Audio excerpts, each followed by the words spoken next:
Historical approach है, contemporary approach. सो देखो, जैसे आपको इसके वर्ड से ही पता चल रहा है कि हम इसमें हिस्ट्री से रिलेटेड रिसोर्सेज या डाटा की बात करते हैं। So let's get started with historical approach. इसमें क्या होता है, बहुत सारे थ्योरिस्ट ने अटेम्प्ट किया कि वह खुद की थ्योरी बनाए ऑन द बेसिस ऑफ जो रिसोर्स है या जो इनसाइट्स है जो हिस्ट्री से उठाएंगे। इसको मैं दोबारा बताऊँ तो कि बहुत सारे जो थ्योरिस्ट हैं उन्होंने कोशिश की कि जो हिस्ट्री के रिसोर्सेज हैं उनसे उन्होंने अपनी थ्योरी बनाने की कोशिश की। ठीक है, तो इसी चीज़ को ये सपोर्ट भी करते हैं। हिस्टोरिकल वाले तो अपने आप को तो सपोर्ट करेंगे ना। तो इसके बाद जो इसके दो सपोर्टर्स हैं मेनली, दैट वाज सेवाइन एंड कोवेन। तो इनके डिफरेंट पॉइंट ऑफ व्यूज हैं इसको लेके। तो वो क्या है, इन्होंने बोला कि जो नेचर है पॉलिटिकल थ्योरी का, उसको हम जो भी भाई प्रॉब्लम्स है उसका आंसर करेंगे, उसका हम डिस्क्रिप्टिव वे में तो करेंगे ना। जो हिस्टोरिकल की सिचुएशंस हैं, उन सिचुएशंस की जो हमने उन प्रॉब्लम्स का सॉल्यूशन निकाला है, उसी चीज़ को हम अप्लाई करके आपकी प्रॉब्लम का सॉल्यूशन निकालेंगे। बट आपको पता है ये मेन कारण था पॉलिटिकल थ्योरी के डिक्लाइन होने का।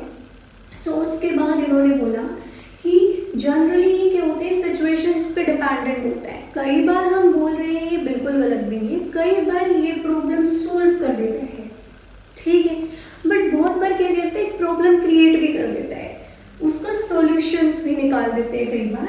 एंड अकॉर्डिंग टू कोबान क्या बोलते हैं कि जो ट्रेडिशनल मोड है ना, ये बिल्कुल राइट है, इसी से हमें प्रॉब्लम सोल्व करनी चाहिए, बिल्कुल पॉलिटिकल थ्योरी की प्रॉब्लम्स को सोल्व कर देगा।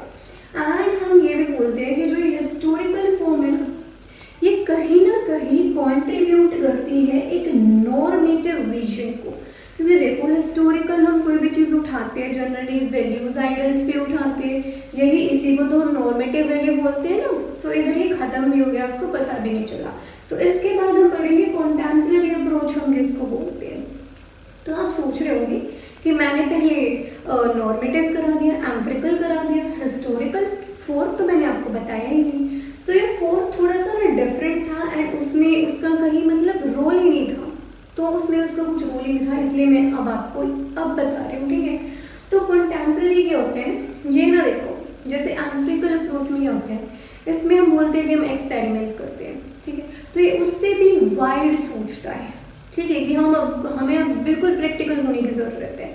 तो इसमें क्या था, ये अप्रोच आई 1990s में। इसमें क्या हुआ, हम बोलेंगे हम इंटेलेक्चुअल देखेंगे हर एक चीज़ों को, कि अब हम क्या करेंगे, और ज़्यादा लॉजिकल होंगे भी, और ज़्यादा क्रिएटिव होंगे, एक्सपेरिमेंट्स करेंगे, डाटा करेंगे, माइक्रो स्टडी करेंगे, पर बहुत ज़्यादा, ठीक है। फिर इसके बाद देखो एम्पिरिकल में ये क्या हो रहा है कि हम एक ही चीज़ को कर रहे हैं।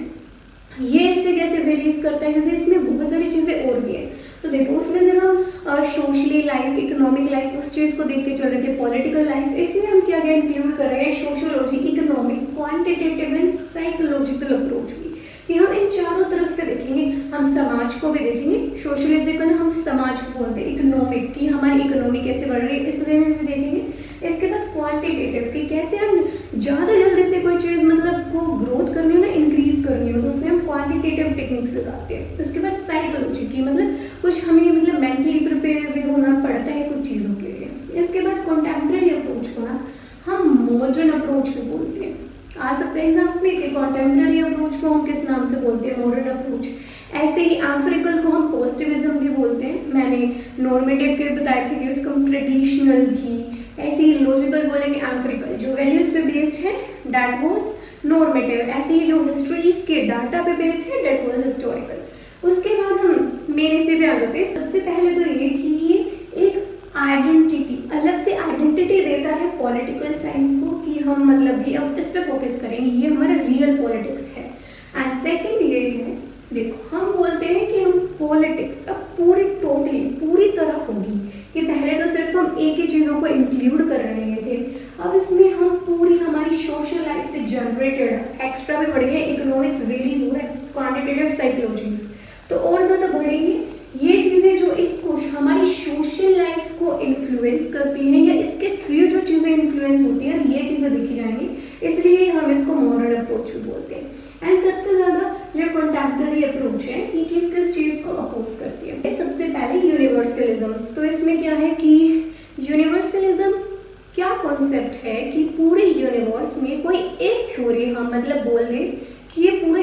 यूनिवर्स फॉलो करेगा या ये पूरे यूनिवर्स के लिए अच्छी है। तो फॉर एग्जाम्पल हम लिबरल यूनिवर्सलिज्म बोलते हैं। तो इसमें क्या है कि सबके पास फ्रीडम है, इंडिविजुअलिटी है, इंडिविजुअल्स राइट है। बट देखो पूरे यूनिवर्स में एक कंट्री है तालिबान जहाँ पे आपने सुना है वुमेन्स के पास राइट्स ही नहीं है कुछ भी। तो फिर हम वे वैल्यूज फिर हम उसके बोले जाएंगे इनको राइट टू वोट दिलाना है भाई, ये मतलब ढंग से इनको भी वोट है कि भाई ढंग से पहन सके कपड़े, जो इनके मन मर्जी हो, फ्रीडम है, जो खुद करना चाहे कर सकते हैं, ऐसा बोल सकते हैं। बट ऐसा नहीं हो सकता यूनिवर्सलिज्म। जैसे आप देखिए कि जो वेस्टर्न कंट्रीज हैं जिन्हें हम मतलब जो यूरोपियन कंट्रीज है उसमें क्या होता है जनरली 15-16 के जो चिल्ड्रेन होते हैं एज के, फिर अपने पेरेंट्स को छोड़ के अपने अलग से रहने लग जाते हैं। क्या ये इंडिया में हो जाएगा, रहते हैं अपने पेरेंट्स आपसे अलग? ऐसे हो ही नहीं पाएगा क्योंकि हमारी सोसाइटी बिल्कुल अलग है, उनकी सोसाइटी अलग है। तो मतलब डिफरेंट सेक्शन के डिफरेंट कंट्रीज की जो मतलब स्पेशलिटी है हम उसी को छीन लेंगे, उससे थोड़ी चलेगा ना। मतलब डिफरेंट चीज़ों की अपनी अपनी अहमियत होती है, तो हम उसको मिला तो बिल्कुल नहीं सकते। तो यूनिवर्सलिज्म तो बिल्कुल सही अपोज कर रहे हैं। उसके बाद ग्रांड नैरेटिव्स, इनको मेटा नैरेटिव्स भी बोलते हैं। देखो नैरेटिव्स हम बोलते हैं वैल्यूज को। जब हमें कॉम्प्रीहेंसिव अकाउंट देखते हैं, कॉम्प्रीहेंसिव मतलब बहुत सारी चीज़ें जोड़ के हमको अकाउंट पढ़ते हैं, जैसे एथिक्स, वैल्यू वगैरह। हिस्टोरिकल इवेंट्स देखा हमने, वो देखा, वहाँ देख रहे, अच्छा ठीक है, हिस्टोरिकल इवेंट्स देखे, तो उसी से एक यूनिवर्सल वैल्यू या यूनिवर्सल हम ट्रुथ बोलते हैं वो जनरेट होता है, बहुत बड़ा नैरेटिव जो पूरे यूनिवर्स के लिए है। तो फिर ये देखो सेम ही ना हो गए दोनों चीज़, इसी को भी पोस्ट किया। ऐसी जो पोस्टिविज्म थी इसमें इन्होंने ये बोला कि जो भाई हमारी कंट्री ना वैल्यू फ्री बनेगी अब, ठीक है, तो इसको इसमें यही दर्शाया है। सो नेक्स्ट क्या है, फोर्थ वन, कि हम एम्पिरिकल एंड कंपैरेटिव, ये इन्होंने अपोज नहीं किया, ये बोलते थे कि ये चीज़ होनी चाहिए कि हमारी कंट्री में ऐसा हो, मतलब इनके पॉइंट ऑफ व्यू से ऐसा हो कि जो ये वैल्यूज है ये बिल्कुल खत्म हो जाएगी, तो ये यूजलेस है भाई हमारी कंट्री के लिए। एंड ये कि हमारी उसकी थ्योरीज की हर एक चीज़ ठीक थी। एक वीकनेस भी थी इनकी है कि देखो जो क्लासिकल जनरली क्लासिकल थ्योरी होती है ना, क्लासिकल अप्रोच, उसमें कुछ इतना था नहीं, तो उन्होंने बहुत सारी चीज़ें दूसरी थ्योरी से वो रोकी हैं। तो ऐसे ही बहुत सारी चीज़ें होती थी। एंड इधर मैंने आपको ना चैप्टर फर्स्ट आपका कंप्लीट करा दिया है, जो हमारा है कि व्हाट इज पॉलिटिकल थ्योरी, उसकी जो दो अप्रोच एम्पिरिकल एंड नॉर्मेटिव, ये चैप्टर पूरा करा दिया।